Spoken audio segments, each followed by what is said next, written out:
بسم الله الرحمن الرحيم الحمد لله رب العالمين والصلاة والسلام على نبينا محمد وعلى آله وأصحابه وسلم تسليما مزيدا ثم أما بعد إخوة الكرام السلام عليكم ورحمة الله وبركاته إخوة الكرام إن شاء الله سأذكركم اليوم بعد الكلمات quelques paroles إن شاء الله que je vais vous rappeler concernant un sujet important, un sujet tellement important que on ne se rend pas assez compte de la gravité de cet acte, c'est-à-dire le fait que l'on s'exprime ou que l'on parle ou que l'on va donner un avis sur une chose, halal ou haram ou ainsi de suite, sans que l'on sache véritablement si cela est comme cela ou pas.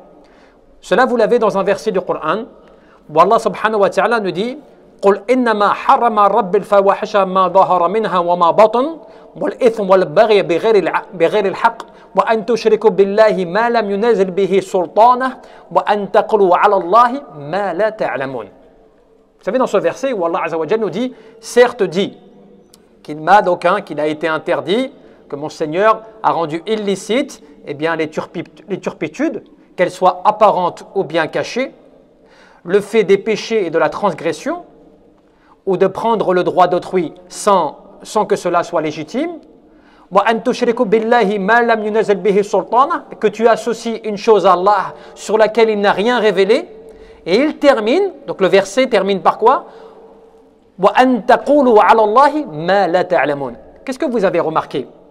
Est-ce que vous avez compris que dans ce verset il y a donc en fait ce qu'on appelle donc un darajat, des degrés. Des degrés qui vont de quel ordre?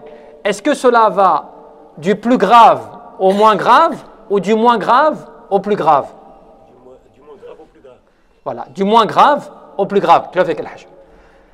Donc si on réfléchit au verset, on se dit donc cela veut dire que Allah subhanahu wa ta'ala a mis après ash-shirk billah, le fait d'associer une autre divinité à Allah, juste avant le fait de parler sur Allah sans science. Donc cela voudrait dire que le fait de parler sur Allah sans science, ce serait plus grand et plus grave que le fait d'associer Allah subhanahu wa ta'ala. Et c'est cela qui est étonnant. Comment Shaitan il arrive à faire que les gens tombent des fois dans un grand péché sans qu'ils le sachent? Combien d'entre nous on tombe des fois dans des choses on ne se rend pas compte? Et la personne va dire non, hada c'est halal, non, hada c'est haram. Non, hada la yajouz, et ainsi de suite. Walakin, il n'a pas de adillah, il n'a pas de preuve. Il n'a pas quelque chose quelque chose de clair, d'apparent qui dit que comme quoi vraiment cela est halal ou haram. Au point que vous savez l'imam Ahmed, on raconte que l'imam Ahmed, il ne disait pratiquement jamais halal ou haram. Et quand on venait lui dire, est-ce que cela c'est permis? Il disait, la uhibbuhu, je n'aime pas cela. Non, cela je le déteste. Non, ceci je ne veux pas. Et ainsi de suite. En fait, il n'utilisait pas le terme halal ou haram dans la plupart du temps. Pourquoi? Parce qu'il avait peur finalement de tomber dans ce verset. Et c'est comme cela que Al-Alama ibn al-Qayyim, le grand savant ibn al-Qayyim, qu'est-ce qu'il dit? Haram Allah subhanahu wa ta'ala al-qawl alayhi bighayri ilm fil al-futya wal-qada' wa ja'alahu min a'dami al-muharramat. Subhanallah. Il dit quoi? Il dit Allah subhanahu wa ta'ala a rendu haram le fait de parler sur lui sans connaissance et le fait de donner un avis juridique ou de juger sans science. C'est-à-dire le fait le fait qu'un juge, un qadi par exemple, fil mahkama, il va donner un avis. Il va regarder des choses comme cela et il va donner son avis. Il n'a pas vraiment étudié le sujet, il va juger l'affaire. Ou bien un savant, un imam, une personne, peu importe la personne, celle qui va s'exprimer sur un sujet sur lequel elle n'a pas la certitude de ce qu'il en est, subhanallah. Il te dit quoi? Cela fait partie des plus grandes interdictions d'Allah subhanahu wa ta'ala. Au point qu'il dit, plus encore, ja'alahu fil murtabati al-ulya minha. Allah jalla fi'ala l'a établi donc de manière graduelle. C'est-à-dire que la gravité, comme l'a expliqué, la réponse a été donnée, c'est-à-dire que Allah Jalla fi'ala, finalement dans ce verset, il a commencé du moins grave pour monter vers ce qui était le plus grave. Et il cite le verset qu'on a cité. Et il dit فرتب المحرمات 4 مراتب. Et donc, l'établissement de l'interdiction du haram dans ce verset a été établi sur 4 niveaux. وبدأ بأسهلها يعني وهو الفواحش. Il dit, il a commencé par le plus simple. Le plus simple. Si on peut dire, hein, même s'il y a des gens qui tombent dans le fawahish, tu vois, dans les choses, les turpitudes. Il dit, mais Allah Jalla fi'ala a commencé par le plus simple. C'est-à-dire qu'Allah Jalla fi'ala a interdit, yani al-fawahish, les turpitudes. Que tu ne tombes pas dans les turpitudes, que tu ne fasses pas des choses mauvaises. Par exemple, tu vas mentir, tu vas regarder des choses qui sont haram, tu vas écouter des choses haram, tu tombes dans les turpitudes. Tu vas jouer dans le vice. Tu vois, elle te laisse comme ça, tu vas jouer celui qui dans la trahison, des choses comme cela, qui sont graves. ثم ثنى بها هو أشد تحريما منها وهو الإثم والظلم. Et ensuite, Allah Jalla fi'ala, juste après, le fawahish, il a monté d'un degré, quelque chose qui est plus grave. Qu'est-ce qui est plus grave juste après le fawahish? Eh bien, c'est le fait de commettre des péchés, des injustices. Ad-dhulm. Parce que comme vous savez, attaqu ad-dhulm. Pourquoi? Parce que parce que l'injustice, elle n'est que ténèbres le jour de la résurrection. Le fait de faire preuve d'injustice, lorsque quelqu'un commet une injustice vis-à-vis de quelqu'un, au point qu'Allah Jalla fi'ala a informé son prophète que da'wat al-madhlum, vous savez, l'invocation de celui qui subit une injustice, elle est exaucée. Hatta yani al-kafir, même celui qui ne croit pas en Allah subhanahu wa ta'ala. C'est cela qui est grave. Pourquoi c'est grave? Parce qu'imaginons tu as un voisin qui n'est pas musulman, mais que tu as un comportement ou que tu as des paroles graves qui font que tu commets une injustice à son égard, ou bien tu commets des torts qui font que ça lui pourrit sa vie. Il est là, il se rend compte que toi, en tant que musulman, eh bien, tu vois, il le vit très mal, le fait que tu sois son voisin. Si lui, il devait invoquer, c'est-à-dire il devait dire, mais vraiment, je demande qu'il lui arrive ceci, ou je demande qu'il ait cela, ou je demande qu'il y ait ceci qui s'applique contre lui. Il faudrait avoir peur que son invocation soit exaucée. Puisque les ulama, ils sont tous unanimes pour dire, celui qui subit une injustice, musulman ou pas, Allah Jalla fi'ala, s'il demande réparation, Allah va l'exaucer. Subhanallah. Donc c'est pour dire que c'est plus grave donc qu'al fawahish. Et ensuite, وثم ثلاثة بما هو أعظم تحريما منها, ce qui devient après plus grave que al-fawahish, plus grave que al-dhulm, وهو الشرك به سبحانه وتعالى. C'est le fait d'associer une divinité. Pourquoi c'est plus grave? Parce que tu sais que quand la personne commet shirk billah, le fait d'associer Allah Azza wa Jal, elle est injuste. Mais elle est injuste par rapport à quoi? Bien sûr qu'elle est injuste vis-à-vis d'Allah subhanahu wa ta'ala, parce que Allah tabaraka wa ta'ala, c'est lui qui t'a créé, c'est lui qui te donne à manger, c'est lui qui te nourrit, c'est lui qui te donne à la santé, c'est lui qui te donne la famille, les enfants, tout. Subhanallah. Allah Jalla fi'ala, c'est lui qui t'a guidé. Il a l'islam. Allah Jalla fi'ala, c'est lui qui, tu vois, wa man yu'min billah yahdi qalbah. Celui qui croit en Allah Azza wa Jalla, Allah il lui guide son cœur. Donc, Allah Jalla fi'ala a tout fait pour toi. Et donc, quand toi tu associes en plus une autre divinité, Allah Azza wa Jal, tu commets parmi les plus grandes injustices vis-à-vis d'Allah Azza wa Jal, mais aussi ala nafsik, contre toi-même. Donc un degré au-dessus, c'est le shirk billah, le fait que tu associes Allah Azza wa Jal. ثم ربع بما هو أشد تحريبا من ذلك كله. Et ce qui après va être au 4e niveau, 4e poste, le plus élevé, le plus haut, le plus grave, la plus grave des interdictions, plus grave que toutes, كالفواحش, que tu vois, الإثم والظلم, tu vois, والشرك بالله, eh bien, يعني وهو القول عليه بلا علم, le fait de s'exprimer, de parler sur Allah subhanahu wa ta'ala sans science. Ibn al-Qayyim rahmatullahi alayhi, il te donne une explication. Qu'est-ce que cela veut dire de parler sur Allah sans science? Il dit وهذا يعم القول عليه سبحانه وتعالى بلا علم في أسمائه وصفاته وأفعاله وفي دينه وشرعه. Ça englobe tout cela. Il ne faut pas que tu crois que c'est juste simplement un sujet. Si tu parles sur Allah, sur ses noms, sur ses attributs, sur la religion, sur la sharia, donc sur l'ahkam, sur tout ce qui concerne l'ensemble de la spiritualité, ar-ruhaniyah, tout ce qui va englober l'ensemble de la spiritualité de l'islam, ad-din al-islam. Quand tu vas commencer à t'exprimer sur cela, Eh bien, pourquoi les ulama al-kibar, mais les ulama al-muslimin, l'islam, parmi les imams de l'islam, subhanallah, kulluhum, subhanallah, kadalik, quand ils s'expriment, même l'imam Malik, l'imam Ahmed, l'imam al-Shafi'i, tous ces savants-là, vous savez, quand on leur a dit que, un d'entre eux, une fois, on leur a dit, il y a tes élèves qui ont recensé toutes tes paroles, toutes tes fatwas, tout ce que tu dis, ainsi de suite. Ils les ont recensés. Qu'est-ce qu'ils ont fait? Qu'est-ce qu'il a fait? Il a pleuré. Il a pleuré. Ils n'ont pas compris pourquoi il a pleuré. Il a pleuré parce qu'il a fait, vous êtes en train de rassembler ce qui va être une hujja, alayya, une preuve contre moi, yawm al-qiyamah. Parce qu'il se peut que, ça, aujourd'hui je vous dis quelque chose, je vais changer d'avis. Et c'est arrivé, vous savez, quand vous lisez les fatwas des fois, l'imam Malik, l'imam Malik, l'imam Malik fait, l'imam Malik il dit cela dans un autre avis, mais dans un autre avis, il a tenu encore un autre avis.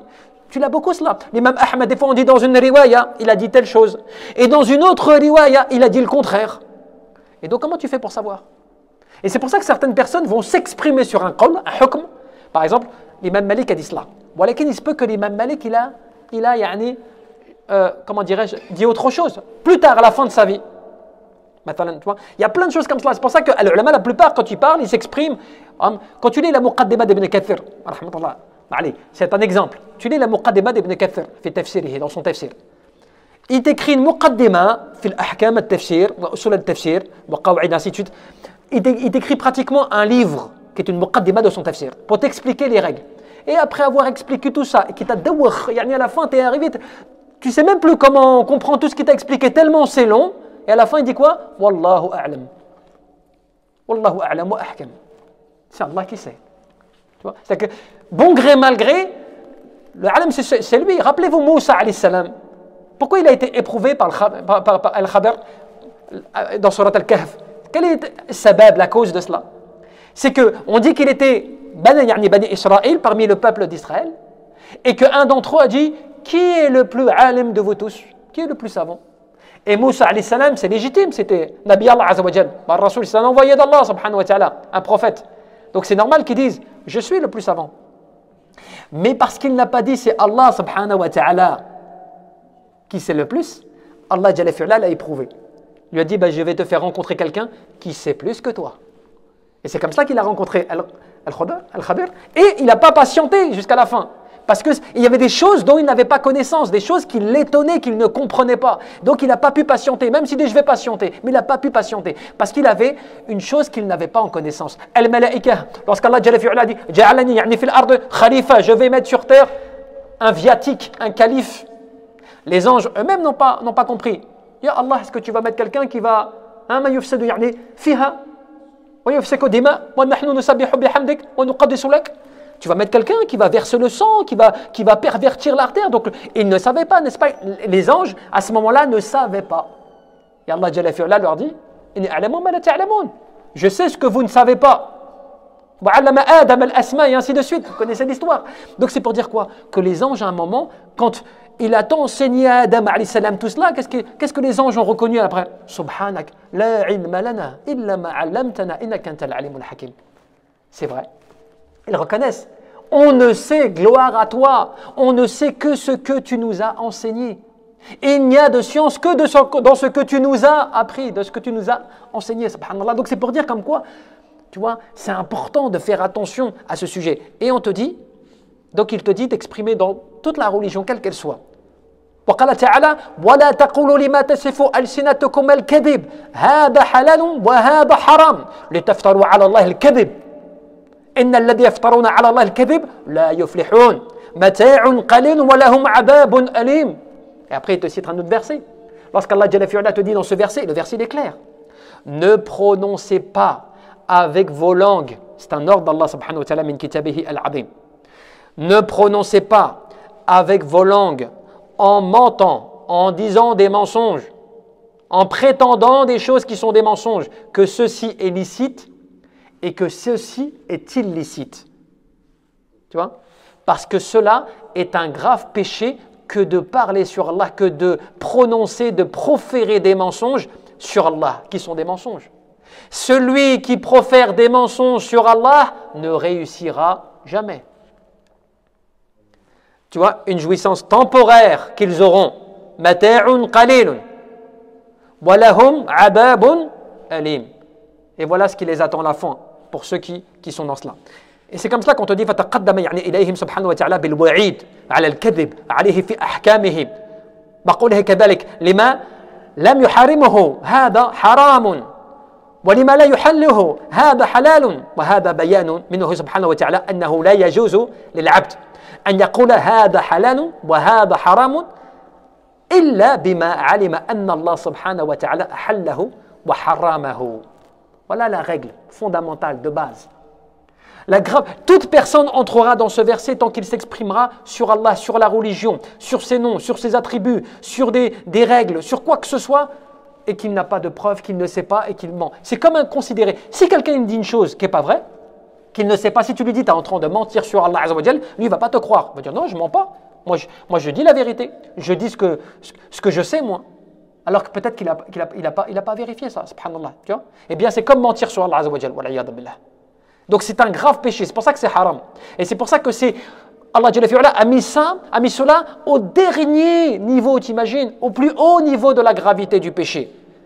Et c'est pour cela, subhanallah, que ba'd al-ulama, as-salaf, qu'est-ce qu'il disait? ليتقي أحدكم أن يقول أحال الله كذا وحرم كذا فيقول الله له كذبت لم أحل كذا ولم أحرم كذا. Certains des anciens pieux, qu'est-ce qu'ils disaient? Ils disaient que craignent la personne, que la personne craigne Allah subhanahu wa ta'ala quant au fait de dire ceci est halal ou que ceci est haram, de peur que l'yawm al-qiyamah, le jour de la résurrection, on lui dira que Allah azza wa jalla lui dit tu as menti en disant que ceci est halal ou bien que ceci est haram. Fas'alu ahla dhikri in kuntum la ta'lamun. Demandez aux gens du rappel quand vous ne savez pas. Et c'est comme ça que les ulama te disent les gens du rappel, manhum, les ulama ou les fuqaha, et ainsi de suite, tu vois, ceux qui ont la capacité de prendre la responsabilité de te donner un avis, mais qui n'est pas leur avis personnel normalement, qui est l'avis de ce que les ulama ahlul ilm ils ont donné. Je ne parle pas quand il y a ikhtilaf bayna les ulama, quand il y a une divergence. Hada halal pour certains, hada haram pour certains, walakin, même les ikhtilaf, tu dois le savoir. C'est quoi les ikhtilaf? Est-ce que c'est jumhur al-ulama ou est-ce que c'est un qawl al-rajih prédominant? Est-ce que c'est la majorité des savants ou est-ce que c'est un qawl shadda qui est vraiment isolé, qui n'est pas la majorité des savants et ainsi de suite? Toi, il faut quand même que tu aies une notion de cela pour dire hada halal ou hada haram. À part si bien sûr il y a une chose qui est claire, le khamr qui compte, tu vois, haram, il n'y a pas de doute par exemple, tu vois. Il y a des choses, zina, tu vas dire c'est haram, tu vois. Mentir, normalement, c'est haram. Et encore, mentir, ça dépend dans quel contexte. Parce que tu vois, il y a un contexte particulier, spécifique. On est en situation de guerre, tu vois, quand le prophète l'a dit, où il y a la ruse, où tu vas mentir. Et c'est permis. Tu vois, il y a des choses à prendre en compte. Donc c'est pour ça qu'en fait, eh bien, tu dois prendre en compte tous ces avis. Et pour terminer, ce que disait l'ulama, al-ajna al-da'ima, min al-ulama al-kibar, qu'est-ce qu'il disait? Al-halal wal haram, hukman, shar'iyyan, yatalaqqiyan min kitabillah azza wa jal. ومن سنة رسوله محمد بن عبد الله وعلى المؤمنين أن يعتقد تحريما ما حرم الله وإباحة ما أحل الله اعتقادا جازما que certes le halal et le haram il émane de ce que uniquement ce qui est tiré du livre d'Allah et de la sunna de son prophète et aussi sur la parole des croyants ou des savants ou de ceux qui savent ce qui est licite de ce qui est illicite, de ce qui est permis de ce qui ne l'est pas. Parce que tu sais, tu as le halal, tu as le haram, tu as le makruh, tu as le mubah, tu vois, tu as le mandoub, tu as plein de ahkam par rapport à cela. Et il faut savoir ce qu'il en est, tu vois. Quand les ulama, certains disaient que c'était makruh à leur époque, à l'époque des ulama sahaba, et ben le makruh, ça pouvait être proche, le haram, par exemple, pour certains des ulama de l'époque. Pour d'autres, le makruh. Aujourd'hui, quand tu dis par exemple à quelqu'un, le fait de, par exemple, la cigarette, quand tu vas lui dire il faut arrêter cela, tu vois, lui va te dire non, mais makruh, c'est blâmable. Tu vois, il va te dire makruh. Alors que aujourd'hui, à Lyon, la majorité des ulama, si ce n'est la quasi-totalité des ulama, ils disent que c'est haram. Mais parce qu'en fait, il veut se baser sur le makruh. Mais le makruh, c'est quoi le makruh? Makruh, c'est quelque chose qui est blâmable, détestable, au point quoi que les ulama ont prouvé aujourd'hui qu'il n'y a plus de makruh. Puisqu'il est prouvé scientifiquement que cela va tuer la personne à long terme ou à court terme. Que cela est nocif pour sa santé, que cela cause du désagrément quand il vient à la mosquée par l'odeur de la laine et ainsi de suite. Subhanallah. Donc, l'aya, wala taqtulu anfusakum, ne vous tuez pas vous-même. C'est un ordre d'Allah subhanahu wa ta'ala. Tu vois, il y a plein de choses, comme cela, qu'il faut que les gens, restent dans le péché, dans le haram, sans le savoir. والله أعلم. نسأل الله تبارك وتعالى أن يرزقنا الإخلاص في القلب والعمل والنية. اللهم نسألك العلم نافعا ورزقا طيبا وعملا متقبلا. لا إله إلا أنت سبحانك إن كنا من الظالمين. ربنا